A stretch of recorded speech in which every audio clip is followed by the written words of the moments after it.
Hello everyone, welcome back. Previous session में हम लोगों ने कवर किया था बाइनरी सर्च ट्री और आज के इस सेशन में हम लोग पढ़ने वाले हैं AVL ट्री। तो सबसे पहले हम लोग बाइनरी सर्च ट्री के लिमिटेशन को समझते हैं और उसके बाद में हम लोग इंट्रोड्यूस करेंगे AVL ट्री।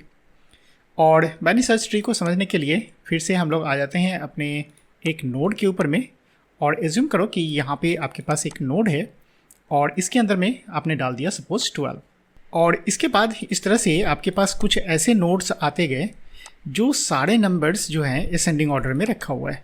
ठीक है, यहाँ पे आपको मिल गया 34, तो 34 से जो बड़ा होगा वो इसके भी राइट में आएगा।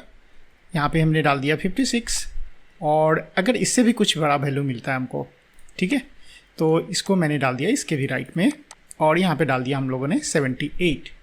तो इस तरह से अगर हमारे पास कुछ वैल्यू आते जाएंगे तो जितने भी की है ना वो रूट से बड़े हैं और जब रूट से बड़ा होगा तो सारे वैल्यू किधर जाएंगे, राइट साइड में। और हम लोग जो बाइनरी सर्च ट्री यूज़ किए थे वो इसलिए यूज़ किए थे ताकि हमें कोई भी एलिमेंट को सर्च करना पड़े तो उसकी कम्प्लेक्सिटी कम हो। राइट, कम्प्लेक्सिटी कहने का मतलब कि हम लोग जो सर्च कर रहे हैं ना उसमें टोटल टाइम जो कंज्यूम होने वाला है वो मिनिमम होना चाहिए। राइट, तो बाइनरी सर्च अगर हम लोग देखें तो बाइनरी सर्च के अंदर में जो टोटल कम्प्लेक्सिटी थी वो थी कितनी, log n। राइट, लेकिन यहाँ के केस में अगर देखो कि अगर सारे वैल्यूज़ जो हैं वो असेंडिंग ऑर्डर में अगर होंगे तो जितने भी असेंडिंग ऑर्डर नंबर्स हैं वो सारे के सारे हमारे हो जाएंगे राइट साइड में insert.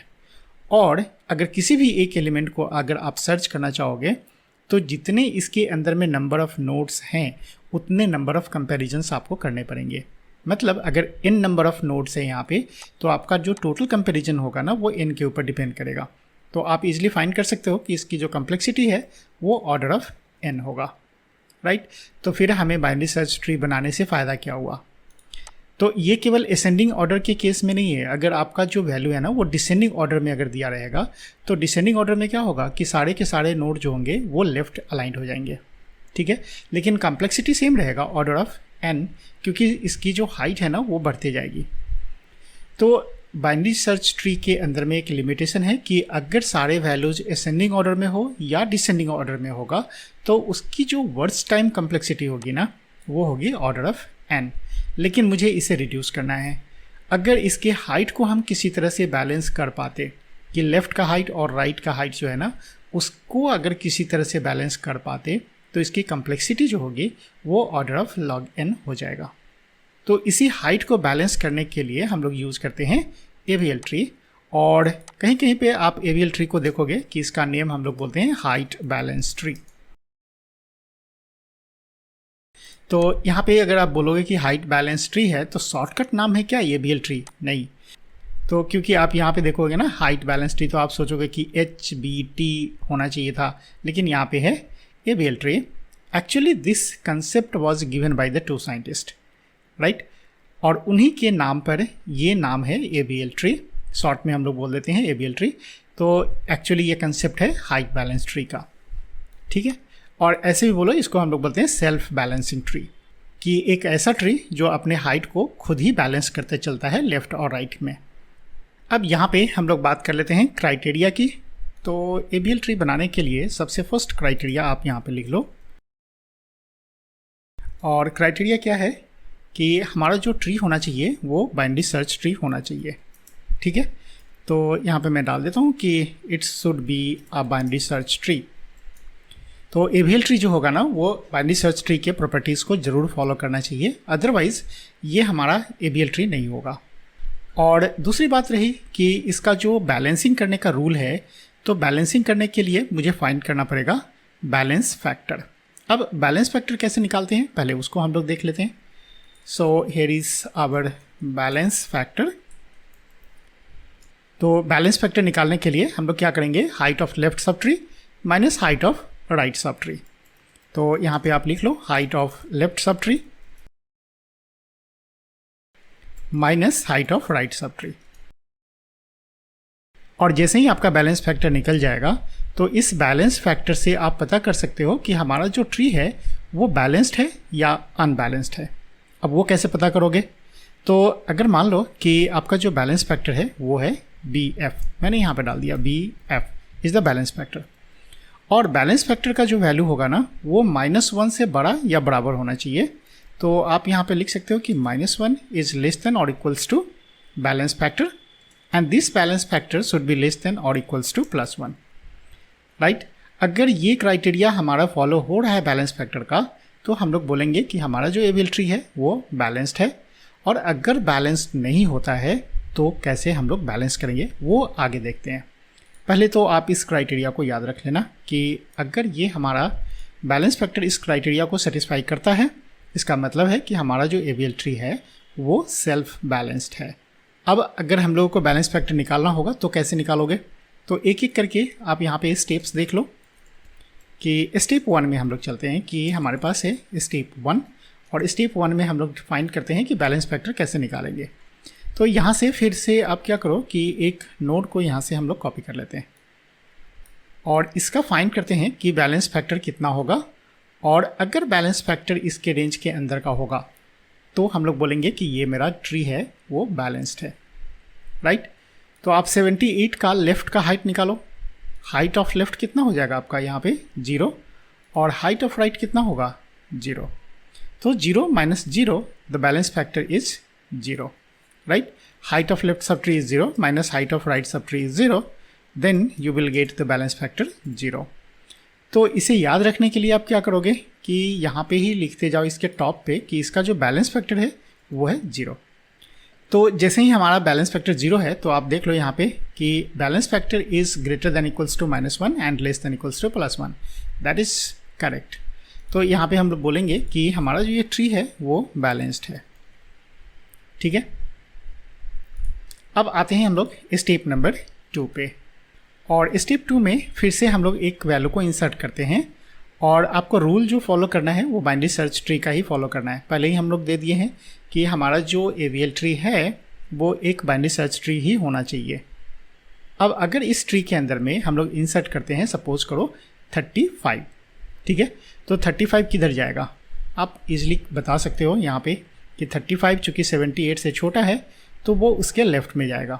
So 35 is inserted now. अब पता करना है हमें कि हर एक नोड का बैलेंस फैक्टर कितना है, ठीक है। तो पहले तो आप फाइंड करो 78 का, तो 78 का अगर लेफ्ट हाइट पता करो तो एक है हाइट यहाँ पे, हाइट 1, और इसके राइट में हाइट कितना है 0, ठीक है। तो 78 वाले नोड के लिए height of left subtree is 1, right का हाइट है कितना 0, so the balance factor is 1। तो यहाँ पे हम लोग बोल देंगे कि जो 78 है उसका बैलेंस फैक्टर है +1, और 35 का अगर देखो तो लेफ़्ट और राइट कुछ नहीं है, तो 0 - 0, तो इसका जो बैलेंस फैक्टर होगा वो हो जाएगा 0, ठीक है। तो अभी तो हमारे पास जो ये क्राइटेरिया था बैलेंस फैक्टर का वो अभी सेटिस्फाई कर रहा है, तो हम लोग बोल सकते हैं कि ये अभी मेरा बैलेंस्ड है, ये भी ट्री बैलेंस है, कोई रोटेशन की ज़रूरत नहीं है। अब आ जाओ स्टेप नंबर 3 में। अब इस ट्री के अंदर में फिर से हम लोग एक न्यू वैल्यू को इंसर्ट करते हैं, और अभी जो इंसर्ट करेंगे वो हम लोग ले लेते हैं सपोज 10, राइट। तो यहाँ पे आप डाल दो 10, तो 10 कहाँ जाएगा, तो 35 से छोटा है तो ये भी हमारा आ जाएगा 35 के लेफ़्ट में।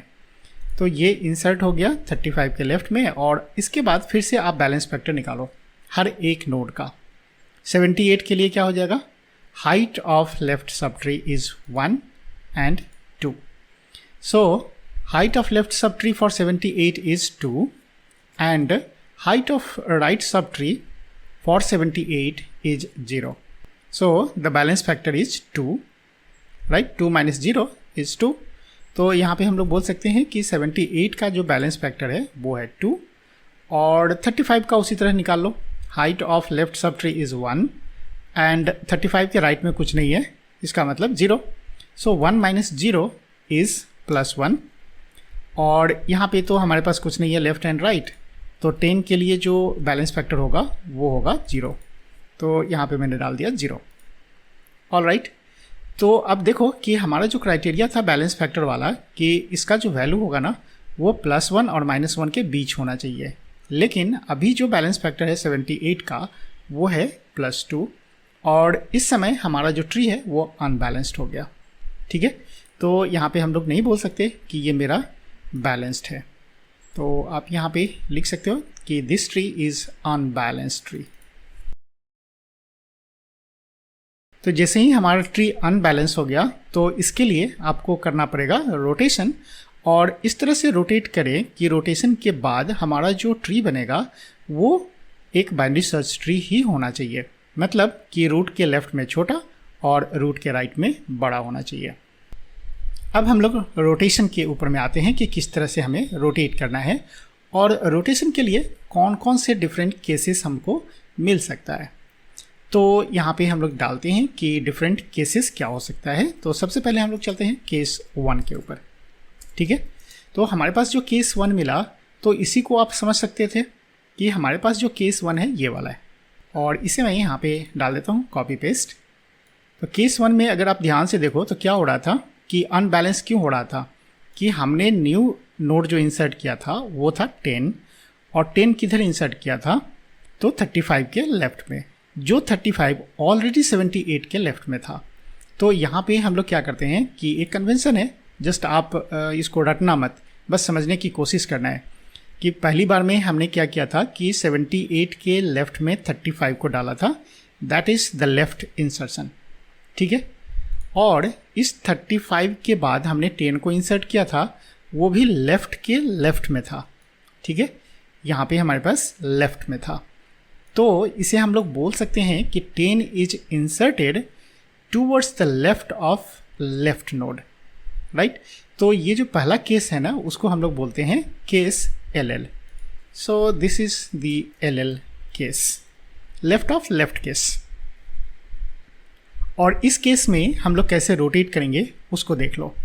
तो रोटेशन करना बहुत ही आसान है, बस दिमाग में ये डालना है कि जो हैवी बैलेंस फैक्टर वाला होगा ना उसको मुझे बैलेंस करना है, रोटेट करवाना है। ऐसे समझ लो कि ये जो वैल्यू है आपका ये है +2 और इसके पास है हैवी बैलेंस फैक्टर।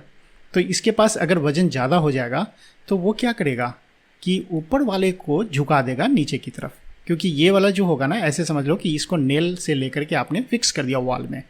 तो ये वाला अगर भारी होगा तो ये भारी होगा तो धीरे धीरे ये नीचे की तरफ झुक जाएगा, रोटेट हो जाएगा, राइट। तो यहाँ से हम लोग क्या करेंगे कि हैवी वाले को इधर से रोटेट करने की कोशिश करेंगे, है ना।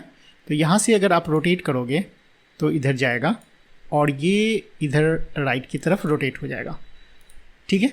तो LL केस आएगा तो क्या करोगे आप कि राइट की तरफ जो अनबैलेंस्ड हुआ है, जिसके पास हैवी बैलेंस फैक्टर है, उसको रोटेट कर देना है। तो देखो मैंने इसको पकड़ करके और इधर ला दिया, ठीक है। तो ये हमारा इधर रोटेट हो गया। और रोटेट होने के बाद देखो कि आप बैलेंस फैक्टर निकालोगे हर एक नोड का, तो आपको ये बैलेंस्ड होना चाहिए, ठीक है। तो ये 35 के लिए अगर आप निकालोगे कि इसका बैलेंस फैक्टर कितना है, तो 35 के लिए कितना होगा, height of left subtree is 1, height of right subtree is 1, so 1 - 1 is 0। तो इसका बैलेंस फैक्टर हो गया कितना, 0। और ये तो L वाला जो है इसको हम लोग हटा लेते हैं अभी। और यहाँ पे देखो 10 के लिए बैलेंस फैक्टर 0 होगा और ऑब्वियसली 78 के लिए भी 0 ही होगा। अब आप इसको रिमूव कर दो। फाइनल जो ट्री बना हमारा ये बना, और इसको देख करके आप समझ सकते हो कि ये जो है हमारा बाइनरी सर्च ट्री का रूल फॉलो कर रहा है।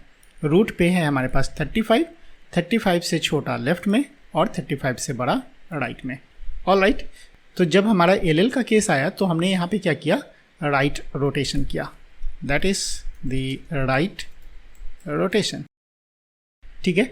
तो नॉर्मली हम लोग राइट रोटेशन ही बोलते हैं, लेकिन अगर आप समझने की कोशिश करो तो देखो कि हमने क्या किया था कि लेफ़्ट से गए यहाँ पे, राइट, और उसके बाद में राइट की तरफ रोटेट कर दिया। तो याद रखने के लिए मैं ट्रिक अगर बता दूँ तो इसको आप ऐसे बोलोगे कि लेफ़्ट टू राइट रोटेशन। हमने लेफ़्ट वाले नोड को राइट की तरफ रोटेट कर दिया, और after the rotation we are getting the balanced binary search tree. So we can say that it is our balanced tree. तो आप यहाँ पे लिख सकते हो कि now it is balanced. So this is the first case. अब हम लोग आते हैं केस नंबर 2 के ऊपर में, और ये हो गया हमारा केस नंबर 2। और इसके लिए हम लोग फिर से करते हैं एक नोड को यहाँ पे इंसर्ट। तो फर्स्ट टाइम में हमारे पास आया 35 और 35 का अब अगर बैलेंस फैक्टर निकालो तो इसका जो बैलेंस फैक्टर होगा वो होगा 0। ऑल राइट, और 35 के अंदर में हम लोग इंसर्ट कर लेते हैं अब की बार सपोज करो 70। ठीक है, तो 70 किधर जाएगा, इसके राइट में। अब जैसे ही हमने इसमें 70 को इंसर्ट किया उसके बाद आप फिर से इसका बैलेंस फैक्टर निकालो इस ट्री का। ये हमारा पहला ट्री है, ये हमारा ऑलरेडी बैलेंस्ड है।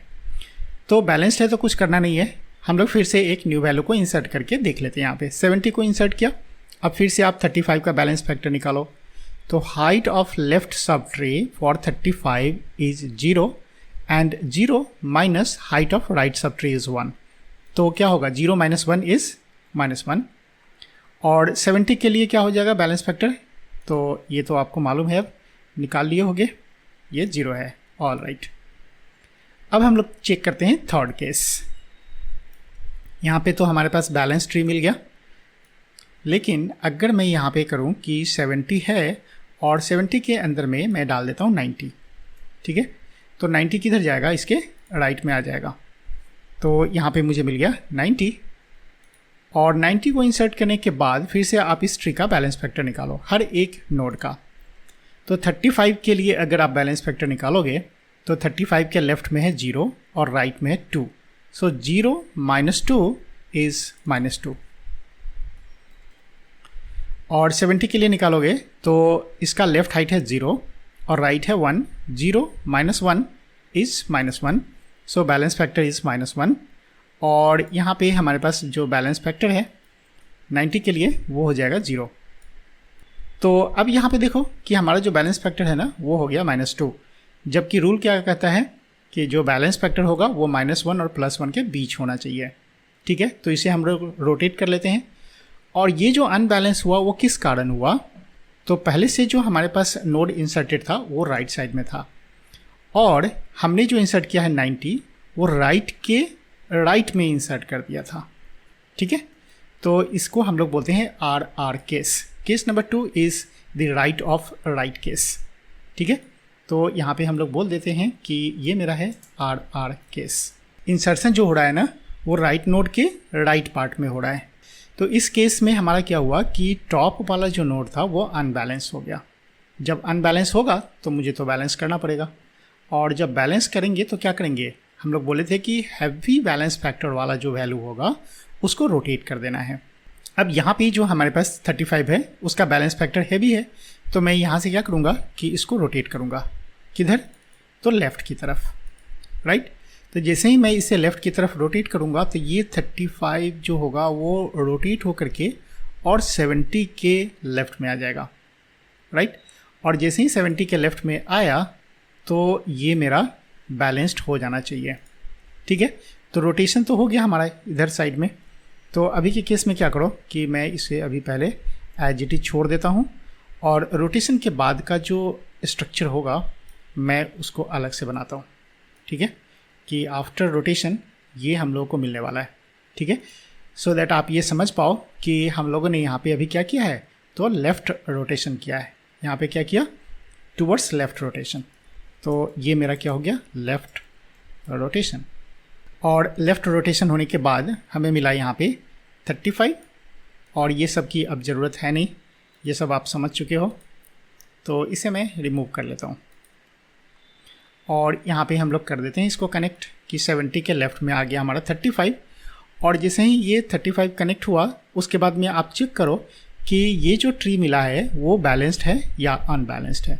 कैसे पता करोगे, obviously by finding the balance factor. तो 70 का बैलेंस फैक्टर पहले निकालो, तो लेफ़्ट का हाइट 1, राइट का हाइट 1, तो 1 माइनस 1 इज 0। तो यहाँ पे हमारे पास मिल जाएगा 70 का बैलेंस फैक्टर 0 और 35 का भी बैलेंस फैक्टर 0। तो ये हमारा एक बैलेंस ट्री मिल गया। Right, so this is balanced. और बैलेंस्ड हुआ उसके बाद ये भी आपको चेक कर लेना है कि ये बाइनरी सर्च ट्री के रूल को फॉलो कर रहा है कि नहीं कर रहा है। तो रूट जो होगा, रूट से छोटा लेफ्ट में और रूट से बड़ा राइट में, yes, it is following our binary search tree rule. All right, so this is the case number 2। Now come to the case number 3। और केस 3 के लिए फिर से हम लोग यहाँ पे लेते हैं 35, और 35 तो हमारा बैलेंस था, तो यहाँ पे हमने डाल दिया कि ये हमारा फर्स्ट केस है और फर्स्ट इंसर्शन है हमारे पास 35 को इंसर्ट करने के बाद देख लो ये अभी बैलेंस्ड है, कोई दिक्कत नहीं है। अब हम लोग आते हैं सेकेंड स्टेप में इसका, और सेकेंड स्टेप में क्या करोगे कि 35 से आप कोई छोटा वैल्यू डालो। सपोज करो कि हमने डाल दिया अभी 20 इंसर्ट, तो जैसे ही आप 20 इंसर्ट करोगे तो किधर जाएगा, इसके लेफ्ट में, और यहाँ पे मैं डाल देता हूँ 20, और 20 को कनेक्ट भी कर लो। कनेक्ट करने के बाद देखो आपको बैलेंस फैक्टर निकालना है 35 का, तो 35 का बैलेंस फैक्टर आप तो अब इजीली निकाल सकते हो। Height of left subtree is 1, right का 0 है, तो यहाँ पे आ जाएगा हमें +1, और 20 का जो बैलेंस फैक्टर होगा वो होगा 0। ऑलराइट, तो अभी भी ये हमारा बैलेंस्ड है। अब इसके बाद में हम लोग देखते हैं कि न्यू वैल्यू और इंसर्ट करने के बाद हमारे पास बैलेंस्ड होता है या अनबैलेंस्ड होता है। अब की बार हम लोग क्या डालेंगे, सपोज करो कि यहाँ पे मैंने डाल दिया 25, ठीक है, तो 25 को अगर हम लोग यहाँ पे इंसर्ट करेंगे तो किधर जाएगा, 20 के राइट में, तो यहाँ पे हमने इंसर्ट कर दिया 25, और ये है हमारे पास 25। अब अगर आप देखना चाहो यहाँ पे कि ये किधर किधर हम लोग इंसर्ट कर रहे थे, तो आप यहाँ पे मेंशन भी करते चलो कि 35 के मैंने लेफ़्ट में इंसर्ट किया था, तो 35 के लेफ़्ट में हम लोग यहाँ पे डाल देते हैं कि हमारे पास लेफ़्ट साइड इंसर्ट हुआ था। तो इसे भी आप कैरी फॉरवर्ड कर लो यहाँ पे कि हमने लेफ़्ट में ऑलरेडी इंसर्ट करके रखा हुआ था, और जो 25 इंसर्ट किया वो अब की बार किधर इंसर्ट हुआ है, तो राइट साइड में इंसर्ट हुआ है, ठीक है। तो यहाँ पे हम लोग करेंगे कि ये है राइट साइड में इंसर्ट। तो जैसे ही हम लोगों ने राइट साइड में इंसर्ट किया उसके बाद हमें बैलेंस फैक्टर निकाल करके चेक कर लेना है कि हमारा ट्री बैलेंस्ड है या अनबैलेंस्ड है। तो 35 के लिए height of left sub tree मतलब आपका ये पूरा है ना, ठीक है, ये वाला पार्ट, आप इससे कंफ्यूज मत करना। नीचे में 20 और 25 ये जो पोर्शन है ना ये आपका सब ट्री है लेफ्ट का 35 के लिए। तो height of left sub tree is 2 and height of right subtree is 0, 2 minus 0 is +2, right. तो इसके लिए हो जाएगा +2, और 20 के लिए क्या हो जाएगा, height of left sub tree is 0, right 1, 0 minus 1 -1, और इसके लिए तो 0 होगा ही होगा, तो हम लोग यहाँ पे 0 डाल देते हैं। ऑल राइट, अभी देखो कि हमारा जो ट्री है ना वो अनबैलेंस्ड हो गया, दिस इज अनबैलेंस्ड। जब अनबैलेंस्ड है तो बैलेंस करना पड़ेगा और रोटेशन भी यूज़ करना पड़ेगा। तो ये कौन सा केस है हमारे पास, एक बार इंसर्ट किया था लेफ़्ट में, उसके बाद में राइट में। तो अभी जो केस है वो है हमारे पास लेफ़्ट राइट केस, ठीक है। तो यहाँ पे थर्ड केस में हम लोग मेंशन कर लेते हैं LR केस। अब LR केस अगर मिलता है तो हमें कैसे रोटेट करना पड़ेगा, तो उसके लिए चलो यहाँ पे हम लोग इसको एज इट इज़ रहने देते हैं और ले आते हैं इसको नीचे में, और यहाँ पे हम लोग रोटेशन टेक्निक सीखते हैं। जब इसे रोटेट करना पड़ेगा तो आप क्या करोगे कि इसको देखो, पहले ये आपका है 20 और 25, आपने किसको इंसर्ट किया है अभी लेटेस्ट, इस 25 को राइट में। तो राइट में इंसर्ट करने के बाद देखो कि ये वाला जो है ना वो अनबैलेंस्ड हो गया। जैसे ही अनबैलेंस्ड हो गया तो आप सबसे पहले इसको पकड़ो, ये जो 2 नोड है ना, इस नोड को पहले आप रोटेट करवाओ, जो यहाँ पे -1 है। तो इसको हम कैसे रोटेट करवाएंगे कि बोलेंगे कि एक काम करो, तुम चले जाओ इधर, ठीक है, ऐसे रोटेट हो जाओ, है ना। अभी हम यहाँ पे रखते हैं और इसको बोलते हैं कि तुम एक काम करो, यहाँ से रोटेट हो जाओ, इधर जाओ और इधर रोटेट हो जाओ। तो जैसे ही इधर हम लोग रोटेट करवाएंगे तो इस 20 और 25 को हम लोग यहाँ से पकड़ के और इस तरह से रोटेट कर देते हैं। अब समझ पा रहे हो हम लोग क्या करें, रोटेट करेंगे और ये जो होगा ना ये 25 के लेफ़्ट में है 20। तो आफ्टर रोटेशन मुझे ये केस मिल गया। अभी हम लोग कैसे रोटेट किए थे, तो अभी हम लोग किए थे लेफ़्ट रोटेशन, ठीक है। ये हमारा जो होगा ये है लेफ़्ट रोटेशन। अब रोटेट होने के बाद फिर से आप बैलेंस फैक्टर निकालो और चेक करो कि आपका जो ट्री है वो बैलेंस्ड है या अनबैलेंस्ड है। तो यहाँ पे हमें मिलेगा +2, सही है। और यहाँ पे हमने क्या किया, इसको अभी हम लोग हटा देते हैं। और यहाँ पे जो आप बैलेंस फैक्टर निकालोगे 25 के लिए, तो height of left is 1, right is 0, क्या होगा? तो +1 हो जाएगा। और यहाँ पे जो है 20, इसका बैलेंस फैक्टर हो जाएगा 0। अगर आप इसको थोड़ा सा अरेंज करना चाहो तो इस 25 को आप फिर से रोटेट करवा लो कि हमारा ये 25 है, इसको सीधा कर लेते हैं बस। तो हमें मिल गया यहाँ पे 20। और अब की बार जो हमारा केस है वो देखो कि यहाँ पे 20 और हैवी जो बैलेंस फैक्टर है वो है टॉप पे। तो आपको जो ये केस मिला ना वो केस 1 आपको मिल जाएगा। पहला वाला जो केस देखोगे ना तो सेम केस आपको मिलेगा यहाँ पे, ये वाला केस। और ये वाला केस था तो कि हम लोग क्या किए थे कि इधर राइट में रोटेट कर दिए थे। तो यहाँ पे हम लोग फिर से क्या करेंगे, इधर से राइट रोटेशन करेंगे। तो इसको पकड़ करके राइट की तरफ रोटेट कर दो। जैसे ही राइट रोटेट करोगे ये 35 इसके राइट में आएगा, है ना। तो मैं इसको एज इट इज छोड़ देता हूँ, इंटरमीडिएट हमारा स्टेप है।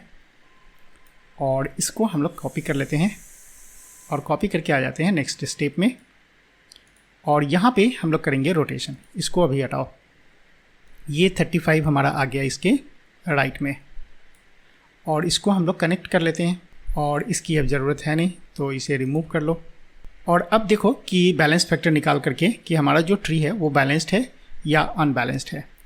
तो 25 का लेफ़्ट और राइट, तो 25 के लिए बैलेंस फैक्टर हो जाएगा 0, लेफ़्ट में इसका भी 0 और राइट में इसका 0। So it becomes a balance tree. तो यहाँ पे हमारे पास बोल सकते हैं कि this is my balance tree. ये बैलेंस्ड कब हो गया? जब हम लोगों ने यहाँ पे राइट रोटेशन किया था, ठीक है। तो लेफ़्ट रोटेशन से ये मिला, राइट रोटेशन से ये मिला। तो आफ्टर राइट रोटेशन, तो यहाँ पे 2 रोटेशन हुआ। तो यहाँ पे देखो फर्स्ट टाइम में हम लोगों ने क्या किया था, लेफ़्ट रोटेशन, ठीक है। तो इधर बोल सकते हैं हम लोग राइट टू लेफ़्ट रोटेशन, है ना। और फिर से हम लोगों ने क्या किया, लेफ़्ट टू राइट रोटेशन, है ना। तो यहाँ पे हम लोग अगर बात करें कि यहाँ पे हम लोग किए थे कि right to left rotation, right से लेफ़्ट की तरफ रोटेट किया था। और यहाँ पे हम लोग क्या किए कि लेफ़्ट से राइट की तरफ रोटेट किया। तो इसे कॉपी करते हैं और यहाँ पे हम लोग बोलते हैं कि इस केस में मैंने जो रोटेट किया वो किधर किया, तो लेफ़्ट टू राइट रोटेशन। तो ये मैं क्यों लिखा हूँ, क्योंकि आप ध्यान से अगर देखो तो हम लोग इसको मिक्स करने वाले हैं, right to left, left to right, यानी right to left to right. तो फाइनली हम लोग बोल सकते हैं इसको कि यहाँ पे right to left to right rotation. तो RLR रोटेशन। तो ये जो रोटेशन हुआ वो किस केस में बना, जब हमारा LR का केस होगा। और एक लास्ट केस और हम लोग देख लेते हैं, case 4। So here is our case 4। और केस 4 में फिर से हम लोग स्टार्ट करते हैं सिंगल नोड से और एक एक करके समझते हैं। यहाँ पे हमारे पास एक वैल्यू, इसका जो बैलेंस फैक्टर है वो 0, ठीक है। इसका मतलब हमारा ट्री ऑलरेडी बैलेंस्ड है। उसके बाद हम लोग इसके अंदर में एक न्यू वैल्यू को इंसर्ट करते हैं और जो न्यू वैल्यू लेते हैं वो लेते हैं, सपोज करो कि 90। तो 90 किधर जाएगा, इसके राइट में आएगा। तो यहाँ पे आ गया हमारे पास 90 और इसको कनेक्ट कर लेते हैं। और कनेक्ट होने के बाद फिर से जैसे हम लोग निकालते हैं, बैलेंस फैक्टर निकाल लो। तो यहाँ पे आ जाएगा हमारा बैलेंस फैक्टर -1 और 90 का बैलेंस फैक्टर तो आपको मालूम है 0 आएगा। तो अभी भी हमारा जो केस है वो उसको फॉलो कर रहा है, तो हमारा ट्री अभी भी बैलेंस्ड है। और एक लास्ट में हम लोग न्यू वैल्यू को फिर से इंसर्ट करते हैं और अब की बार जो इंसर्ट करते हैं वो करते हैं हम लोग सपोज 60। तो आपको मालूम है कि 60 किधर जाएगा, है ना। यहाँ पे आ गया इसके लेफ़्ट में और 60 को कनेक्ट कर लो यहाँ पे और फिर से बैलेंस फैक्टर सभी का निकाल लो। तो जब अब बैलेंस फैक्टर निकालोगे 35 का, तो इसका वैल्यू बैलेंस फैक्टर का कितना आएगा, -2 और इसका आ जाएगा +1 और इसका वैल्यू हो गया 0। तो जैसे ही ये आया, ये हमें मिल गया अनबैलेंस्ड ट्री। तो जैसे ही अनबैलेंस्ड होगा तो हम लोग अभी क्या करेंगे कि इसको पहले रोटेट करके हम लोग सेट कर लेते हैं, यहाँ वाला जिसके कारण हम लोगों ने इंसर्ट किया था। और ये भी देखते चलो कि हम लोग किधर इंसर्ट करते जा रहे थे। तो पहली बार में हमने राइट में इंसर्ट किया था और राइट में इंसर्ट करने के बाद यहाँ पे हमने इंसर्ट किया था लेफ़्ट में। तो जैसे ही लेफ़्ट में हमने इंसर्ट किया वैसे ही हमें एक अनबैलेंस्ड ट्री मिल गया। तो लेफ़्ट वाला जब अनबैलेंस्ड करवाया तो हम लोग क्या करेंगे, इस लेफ़्ट वाले को बैलेंस करने की पहले कोशिश करेंगे रोटेट करके। तो यहाँ से जब हम लोग रोटेट करेंगे तो इस 90 वाले को आप पकड़ लो और इसको बोलो कि तुम चले जाओ नीचे रोटेट होकर के। तो इसको अगर मैं रोटेट करूँ तो मैं दूसरे इमेज में बतलाता हूँ कि ये वाला पार्ट है आपका, और यहाँ से मुझे रोटेट करवाना है। किधर रोटेट करवाना था? तो लेफ़्ट से हमें राइट की तरफ रोटेट करवाना था, तो इसको बोल सकते हैं right rotation. So this is our right rotation. तो जब राइट रोटेशन करोगे तो राइट रोटेशन होने के बाद हमें जो 90 है ना वो उलट जाएगा। कैसा मिलेगा? तो यहाँ पे हम लोग बताते हैं आपको। ये जो पार्ट है हमारा 60 और 90, ये वाला पार्ट कुछ इस तरह से रोटेट होगा।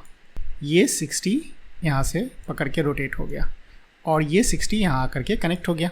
अब हमारा रोटेशन हो गया, तो मैं इस सिंबल को हटा लेता हूँ और आप क्या करो कि बैलेंस फैक्टर निकालना शुरू कर दो। तो यहाँ पे जो बैलेंस फैक्टर है 35 का, ये तो -2 है, ये सही है। और यहाँ पे 60 का बैलेंस फैक्टर आप निकालो। 60 का बैलेंस फैक्टर हो जाएगा -1 और 90 का बैलेंस फैक्टर 0। तो यहाँ पे मैंने डाल दिया बैलेंस फैक्टर इज़ 0। लेकिन अभी भी हमारा जो ट्री बनाना, ये ट्री अनबैलेंस्ड है। It is still unbalanced. जब अनबैलेंस्ड है तो ये जो केस बन रहा है ना, आप देखो केस नंबर 2 जो हम लोग पढ़े थे वही केस हमको मिल गया यहाँ पे। तो ये जब केस बनेगा तो फिर से हम लोग क्या करेंगे, इसको लेफ़्ट की तरफ रोटेट कर देंगे। लेफ़्ट रोटेशन है यहाँ पे। तो यहाँ पे नीचे आप आ जाओ और इसमें हम लोग कर देंगे कि आप क्या करो, लेफ़्ट की तरफ रोटेट कर दो। तो लेफ़्ट की तरफ रोटेट करेंगे तो ये 35 जो होगा ना वो इधर आ जाएगा लेफ़्ट की तरफ। तो इस इमेज में मैं नहीं करता हूँ, मैं करता हूँ इसको यहाँ से कॉपी और चलते हैं नेक्स्ट में और यहाँ पे पेस्ट करके हम लोग अपडेट करते हैं। तो ये 35 हम लोग ले आते हैं लेफ़्ट की तरफ आफ्टर रोटेशन और ये हमारा ख़त्म हो जाएगा। ये ख़त्म हो गया और यहाँ से हम लोग कर लेते हैं कनेक्ट। ऑलराइट, ये कनेक्ट होने के बाद फिर से हमको बैलेंस फैक्टर निकालना है, लेकिन यहाँ पे हम लोग लिख लेते हैं कि अभी हमारा कौन सा रोटेशन हुआ था। ठीक है, ये लेफ़्ट रोटेशन है हमारा। तो यहाँ पे हम लोग कर देते हैं कि this is my left rotation. तो पहली बार में हमने किया था राइट रोटेशन, उसके बाद में किया था लेफ़्ट रोटेशन। और लेफ़्ट रोटेशन होने के बाद हमें यहाँ पे मिल गया वैल्यू। अब इसको आप सीधा कर लो 60 को और 90 को भी कर लेते हैं थोड़ा सा सीधा घुमा के। और बैलेंस फैक्टर निकाल लो। अब इसका बैलेंस फैक्टर 0, इसका तो 0 है ही, और 35 का भी बैलेंस फैक्टर 0। और उसके बाद में हम लोग यहाँ पे अब बता सकते हैं कि हमारा जो फाइनल ट्री बना वो एक बैलेंस्ड ट्री है और ये BST के रूल को वायलेट नहीं कर रहा है। रूट से छोटा लेफ़्ट में, रूट से बड़ा राइट में। तो यहाँ पे हम लोग क्या किए थे पहले कि लेफ़्ट से राइट रोटेशन किए थे। अगर याद रखो ऐसे करके कि हम लोग जो पहला रोटेशन किया वो किया था लेफ़्ट से राइट। तो यहाँ पे मैं लिख देता हूँ कि हमने किया था लेफ़्ट टू राइट रोटेशन और उसके बाद में यहाँ पे किया था हम लोगों ने राइट से लेफ़्ट रोटेशन। तो इसे मैं कर लेता हूँ राइट टू लेफ़्ट रोटेशन। तो फाइनली हम लोगों को क्या मिला, ये केस जो 4th वाला केस था वो था कैसा कि पहली बार में हमारे पास राइट रोटेशन और उसके बाद में लेफ़्ट रोटेशन। और ये जो केस बना था वो किस कारण, तो RL के कारण। पहली बार में राइट में डाले थे, उसके बाद में जब लेफ़्ट में डाले तो हमारा ये अनबैलेंसिंग शुरू हुआ। तो इस केस का नाम हम लोग कर लेते हैं कौन सा, तो RL केस। और जो रोटेशन हो गया फाइनली वो हमें मिल गया left to right, right to left. तो इसे शॉर्टकट में हम लोग क्या बोल सकते हैं कि फाइनली जो मिला मुझे वो left to right and then again right to left rotation. तो ये था हमारा टोटल 4 केसेस AVL ट्री को बैलेंस करने के लिए। अब इसे कैसे इम्प्लीमेंट करना है, अगर हमारे पास सेट ऑफ कीज दिया हुआ है तो कैसे इम्प्लीमेंट करेंगे उसको हम लोग देखेंगे नेक्स्ट वीडियो में। इस वीडियो में इतना ही रखते हैं, फिर मिलते हैं नेक्स्ट वीडियो में। तब तक के लिए बाय बाय।